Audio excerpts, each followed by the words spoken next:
Canada's temporary foreign worker programs are the subject of a scathing report from the United Nations. The UN Special Rapporteur on Contemporary Forms of Slavery says the programs for foreign agricultural workers are, quote, a breeding ground for modern forms of slavery. Tomoya Obokata says he heard accounts of exploitation and abuse from migrant workers during a 2-week fact-finding mission to Canada. And his report comes about a year after Jamaican farm workers in Ontario called attention to their own alleged mistreatment. For more on this, we're joined now by Tomoya Obokata. He is the United Nations Special Rapporteur on Contemporary Forms of Slavery, and he's joining us today from Manchester in the United Kingdom. Thank you so much, sir, for making time for us today. You're welcome. Mr. Obokata, please explain to us what you saw during your visit to Canada that led you to the conclusion that this is a breeding ground for different forms of slavery. Yes, there are so many indicators of forced labor when I visited various places, and by speaking to a number of migrant workers, we've spoken to about close to 100 workers. So the conditions are, for example, excessive working hours, no overtime pay or less than minimum wage, no access to health and social care, excessive surveillance, and sometimes physical and sexual violence. I've heard from workers themselves. And I want to be clear, this is specifically temporary foreign workers that you were speaking with? That's right. So these are mainly agricultural stream or low-skill stream under the temporary foreign workers program. And talk to me about where you traveled and who you were speaking with, some of the stories that you hinted towards. What did they tell you exactly? So I visited Ottawa, Toronto, Moncton, Vancouver, and Montreal. And in addition to migrant workers themselves, I've also met with, for example, civil society organizations providing support to these workers, as well as trade unions and other non-state parties. And I've also met local, provincial authorities, for example, in British Columbia, New Brunswick, and Ontario, as well as Quebec. So you got a pretty good sense. Did these workers feel like they had any rights? Did the employers give you a sense that they were aware of the problems? Well, everyone should be guaranteed basic rights, and these are covered by the provincial or territorial employment standards legislation.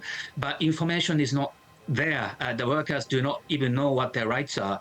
And even if they try to exercise, for example, trade union rights, they are often met with threat of dismissal and deportation and so on. And one of the issues with these programs is that they're tied to a single employer.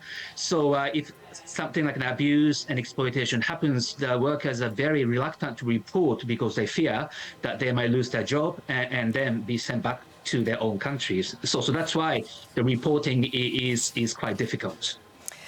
The federal government has received your report, and they've pushed back a bit. They said that they have strict rules and guidelines that all of these employers need to adhere by, that there are regular inspections, that in fact the workers themselves have rights and they can ask for a transfer or an interim work permit so that they're not bound. It doesn't necessarily have to be forced labor, that they do have rights. What's your response to the government on that?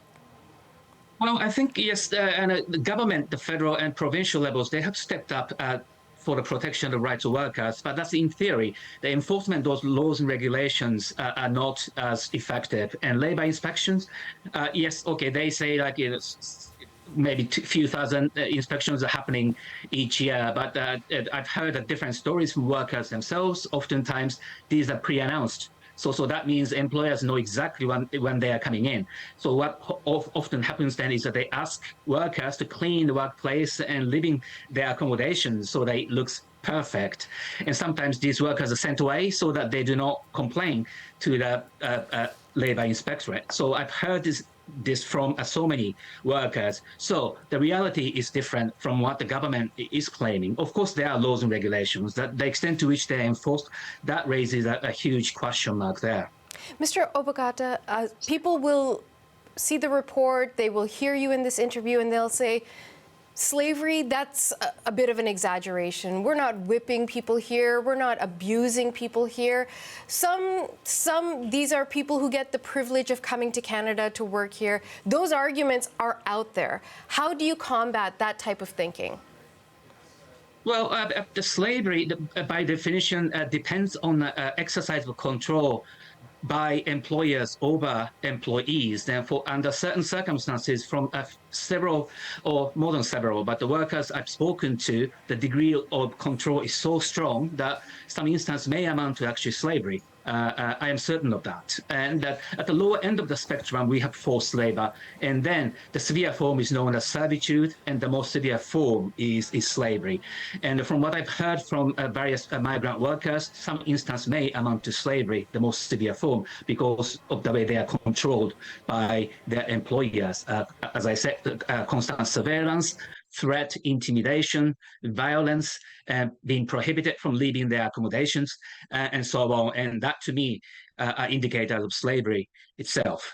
So it does exist, and I think it is wrong. I mean, okay, they may make more money than they do in their home countries, but if they are not getting paid a minimum or living wage, then again, they are not able to survive in Canada. And I've also heard that many workers actually do pay a large amount of fees to recruiters back home. So when they enter Canada, they are already in debt. So this is called debt bondage. So in a way, they are not actually making or saving money, but they're repaying their debts once they enter into Canada. Okay. Tomoya Obokata, thank you so much for your time, sir. Thank you very much.